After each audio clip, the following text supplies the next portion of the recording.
Congolaises, Congolais, mes très chers compatriotes. En ce jour solennel du 30 juin 2026, notre nation célèbre le 66e anniversaire de son accession à l'indépendance. 66 ans se sont écoulés depuis ce jour historique où le peuple congolais, après de longues années de domination coloniale, s'est levé dans sa dignité pour affirmer devant le monde son droit inaliénable à la liberté, à l'autodétermination et à la maîtrise de son destin. Le 30 juin n'est donc pas une simple date de notre calendrier républicain. Il est à la fois une mémoire, une promesse et une responsabilité. Il est la mémoire de celles et ceux qui, par leur courage et leur sacrifice, ont ouvert le chemin de notre liberté.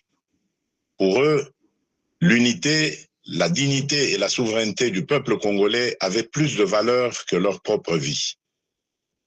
Il est aussi la promesse faite à chaque génération de ne jamais renoncer à l'idéal d'un Congo libre, uni et souverain. Il est enfin une responsabilité, celle de protéger, d'approfondir et d'incarner chaque jour l'indépendance conquise par nos pères dans nos institutions, notre économie, notre diplomatie, notre défense nationale et notre engagement collectif au service de la République. En ce jour de communion nationale, je m'incline avec respect devant la mémoire de nos pères de l'indépendance, de nos héros nationaux, de nos martyrs et de tous les combattants de la liberté, connus ou anonymes, qui ont fait de ce pays une patrie libre. Je rends un hommage particulier à Joseph Kasavubu, à Patrice Emery Lumumba, ainsi qu'à tous les bâtisseurs de notre conscience nationale. Je rends également hommage à toutes les femmes et à tous les hommes qui, dans nos villages, nos villes, nos écoles, nos églises, nos administrations, nos mines, nos champs, nos marchés, nos entreprises et nos familles, continuent chaque jour par leur travail, leur courage et leur résilience de porter la République à bout de bras. Mes très chers compatriotes, cette année encore, notre fête nationale intervient dans un contexte grave. À l'est de notre pays, nos compatriotes continuent de subir les conséquences douloureuses de l'agression, de l'activisme des groupes armés, du terrorisme, des violences contre les civils, des déplacements forcés, des pillages, des prédations économiques et des violations répétées du droit international. Je pense en cet instant à nos frères et sœurs du Nord Kivu, du Sud Kivu, de l'Ituri, du Tanganyika, du Maniema et de toutes les zones meurtries par l'insécurité. Je pense aux familles endeuillées, aux déplacés contraints de vivre loin de leurs terres, aux femmes victimes de violences, aux enfants privés d'école, aux paysans privés de leurs champs, aux commerçants privés de leurs activités et aux jeunes privés de perspectives par la guerre et la peur. À chacun d'entre eux, je veux redire, au nom de la nation tout entière, vous n'êtes pas oubliés. Votre douleur est celle de toute la République et votre sécurité demeure une priorité absolue de mon action. Je rends un hommage solennel à nos forces armées, à notre police nationale, à nos services de sécurité ainsi qu'aux résistants patriotes Wazalendo engagés dans le cadre légal de la défense de la patrie. À vous qui tenez les lignes, qui défendez nos frontières et qui protégez nos populations, la nation reconnaissante vous dit merci. Votre courage est le rempart de notre souveraineté et votre engagement restera inscrit dans la mémoire de la République. Mes très chers compatriotes, l'année dernière, à la même période, je m'adressais à vous au lendemain d'avancées diplomatiques importantes, notamment dans le cadre de l'accord de Washington et des discussions de Doha. Ces démarches avaient ouvert une espérance et replacé la tragédie congolaise au cœur des agendas régionaux et internationaux. Elles ont surtout consacré une vérité essentielle: Aucune paix durable dans la région des Grands Lacs ne peut se bâtir contre la souveraineté de la République démocratique du Congo, ni au détriment de la dignité de son peuple. Le choix de la diplomatie n'a jamais été un signe de faiblesse. Il fut le choix de la responsabilité, de la maîtrise et de la recherche par tous les moyens légitimes de la fin des souffrances imposées à nos populations.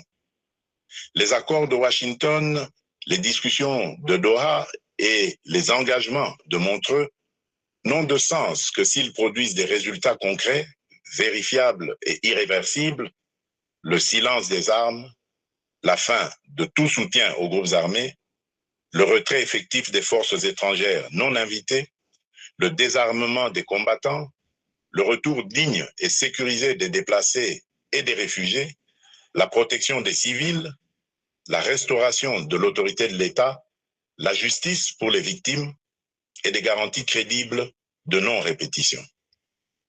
La République démocratique du Congo reste engagée en faveur de la paix. Elle respecte sa parole, honore ses engagements et demeure ouverte au dialogue lorsqu'il est sincère, équilibré et conforme aux intérêts fondamentaux de la nation. Mais la paix ne peut être ni une mise entre parenthèses de la vérité, ni une récompense accordée à ceux qui prennent les armes contre la République, encore moins un compromis sur notre souveraineté, notre justice ou notre intégrité territoriale. La paix que nous recherchons est une paix juste, une paix qui respecte les frontières, restaure l'autorité de l'État, sanctionne les crimes et transforme nos ressources naturelles en instruments de développement et non en carburant de guerre. C'est cette paix-là que nous voulons, cette paix-là que nous défendrons. Je remercie nos partenaires qui accompagnent ces efforts, notamment les États-Unis d'Amérique, l'État du Qatar, l'Union africaine, l'Union européenne, les Nations unies, la SADC, l'EAC, la CIRGL, ainsi que tous les pays amis engagés en faveur de la paix dans notre région.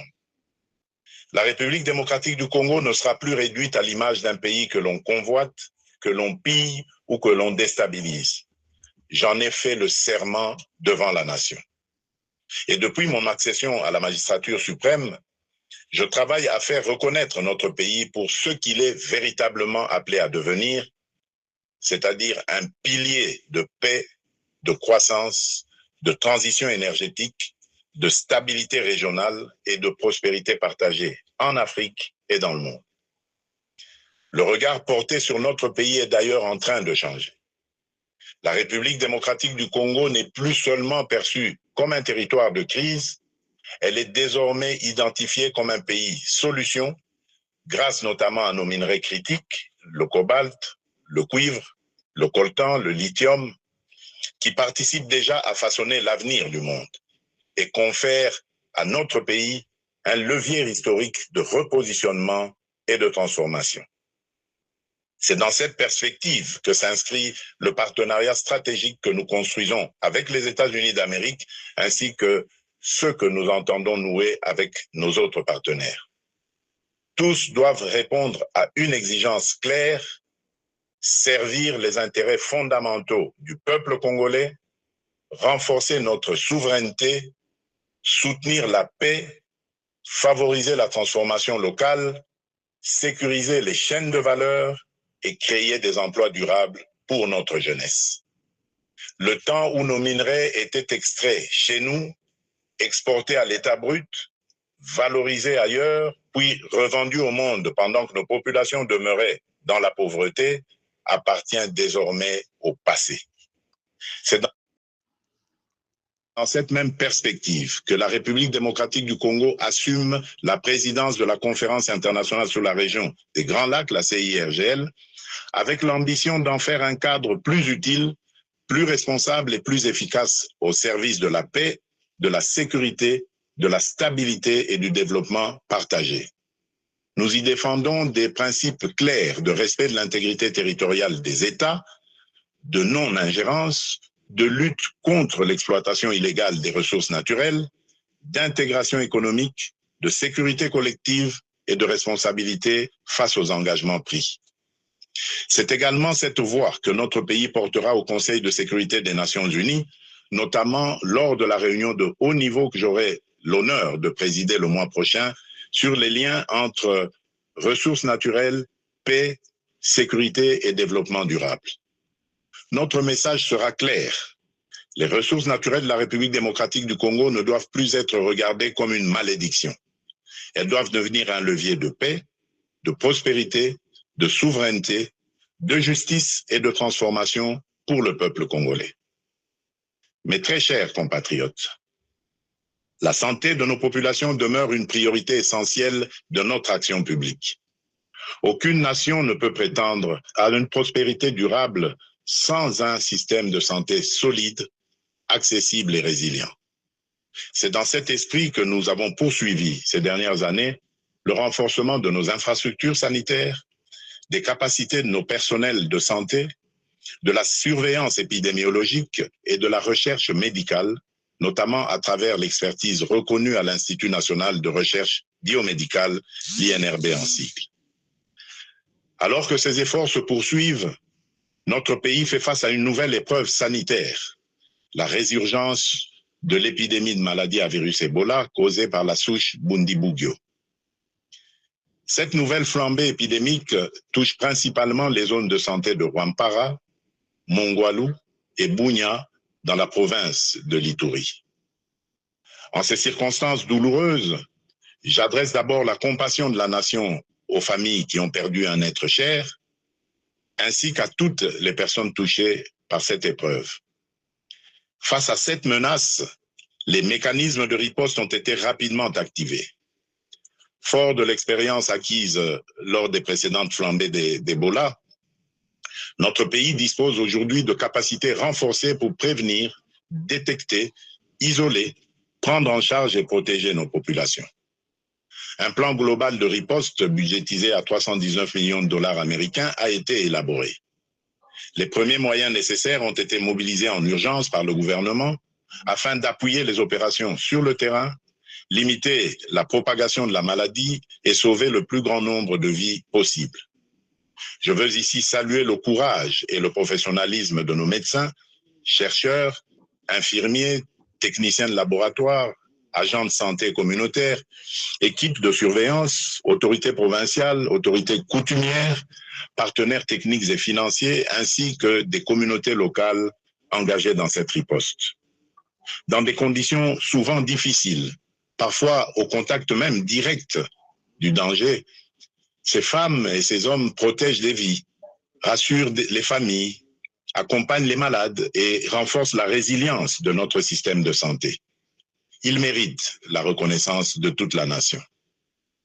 J'appelle nos compatriotes vivant dans les zones concernées ainsi que l'ensemble de la population à demeurer vigilants, responsables et disciplinés. Ebola n'est ni une rumeur ni une honte. C'est une urgence sanitaire qui exige responsabilité, solidarité et vérité. Je demande à chacune et à chacun de respecter les consignes des autorités sanitaires, d'observer les mesures d'hygiène, de signaler immédiatement tout cas suspect, d'éviter les pratiques à risque et de ne pas céder à la désinformation. Dans cette épreuve, notre force résidera dans la confiance, la discipline collective, la solidarité nationale et la capacité de l'État à agir rapidement, efficacement et au plus près des populations. Mes très chers compatriotes, en ce jour particulier, je voudrais m'adresser à toutes les Congolaises et à tous les Congolais au-delà des convictions, des sensibilités et des appartenances politiques. Notre pays traverse des débats politiques importants. Cela est normal dans une démocratie vivante.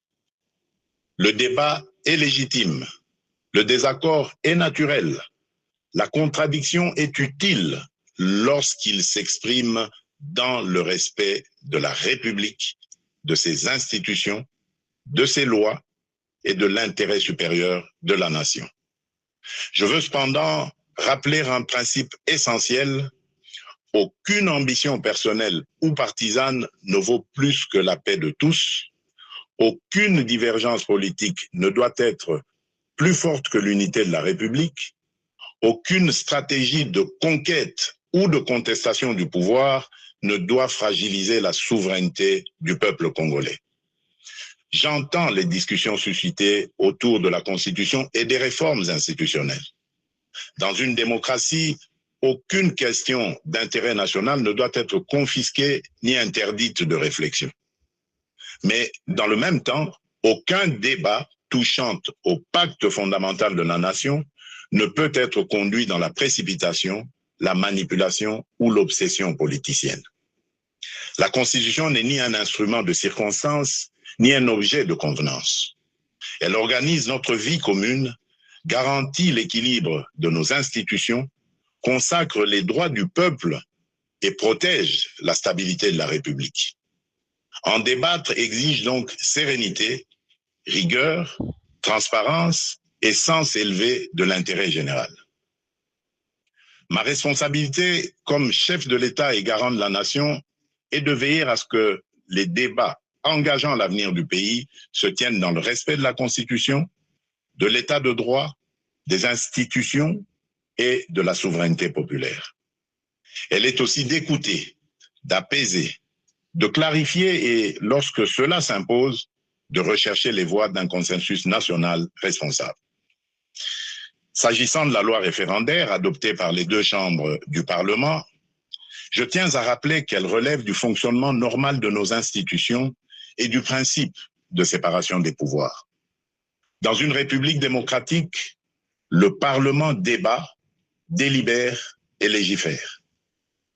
Le président de la République, garant du bon fonctionnement des institutions, exerce les prérogatives que lui confère la Constitution.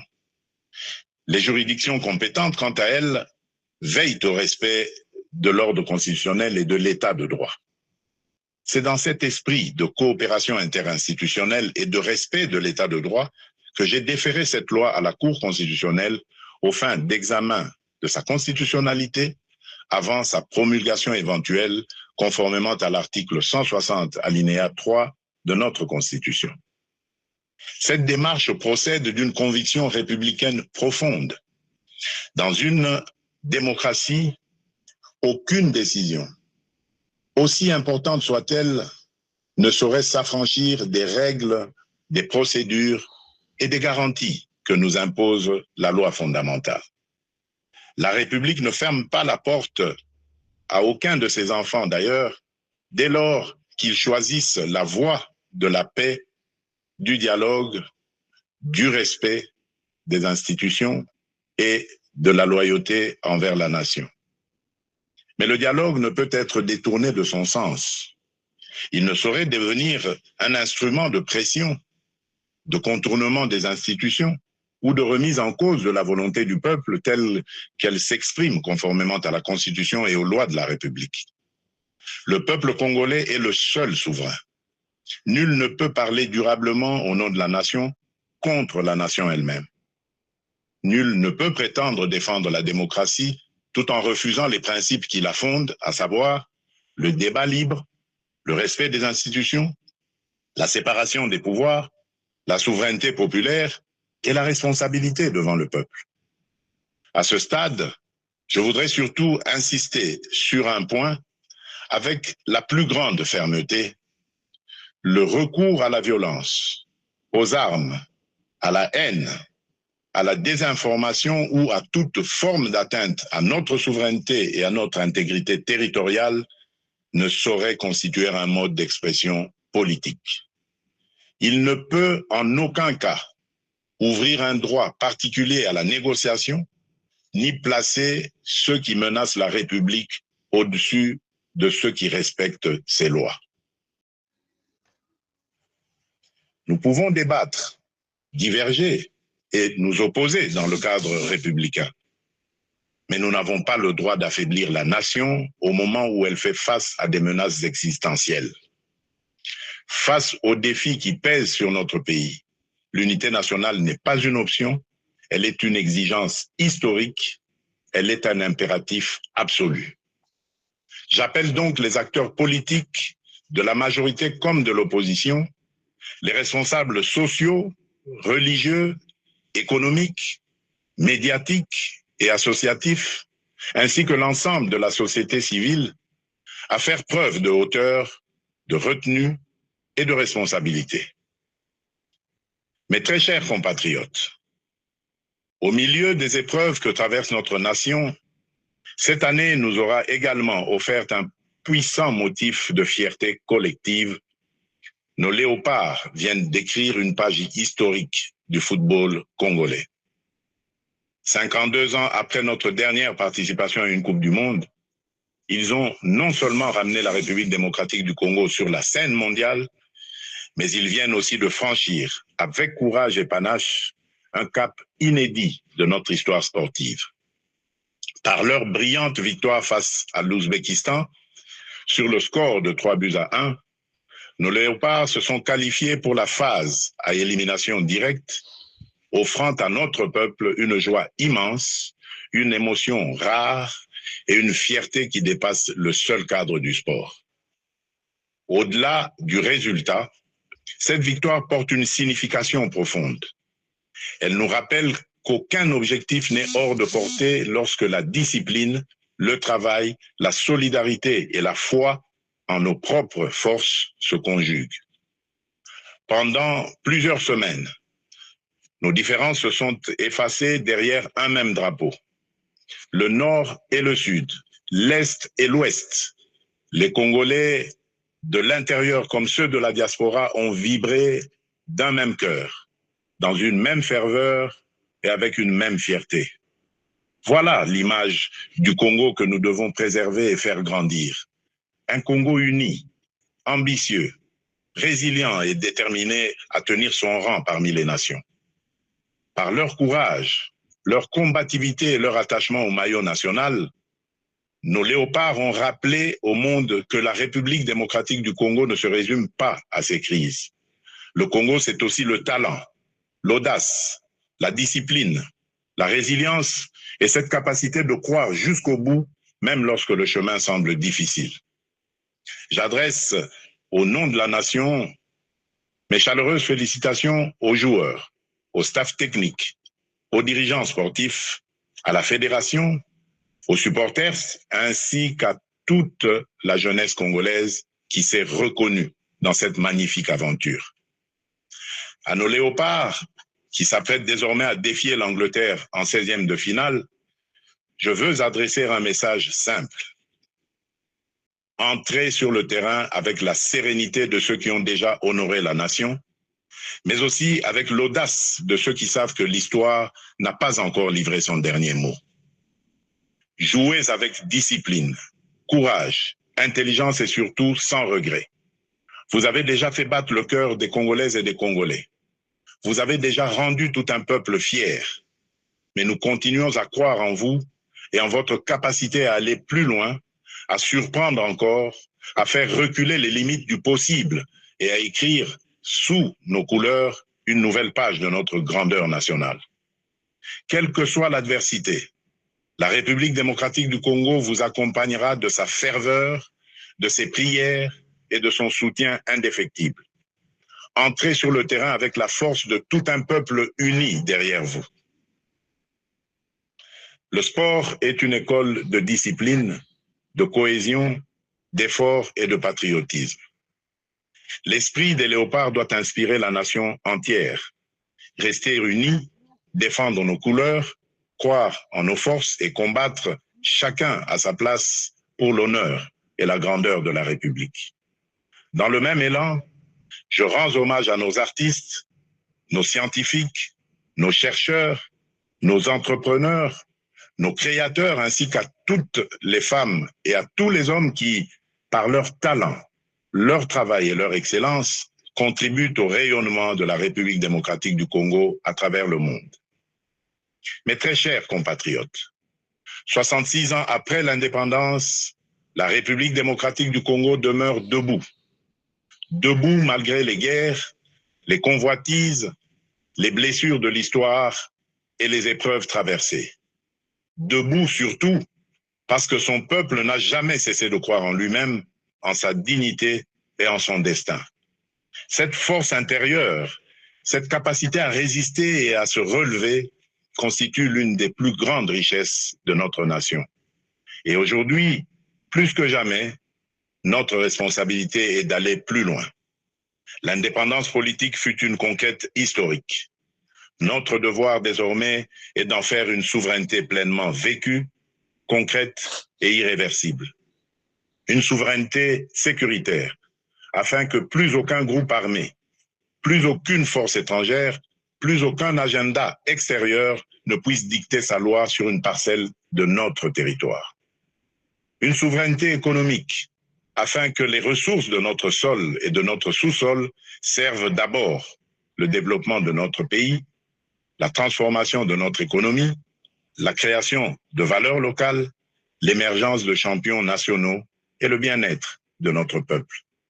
Une souveraineté numérique, afin que l'identité de nos citoyens, les données de notre pays et les services publics de notre État soient protégés, modernisés et mis au service des Congolaises et des Congolais. Une souveraineté diplomatique enfin, afin que la République démocratique du Congo parle au monde avec respect, clarté, dignité et fermeté.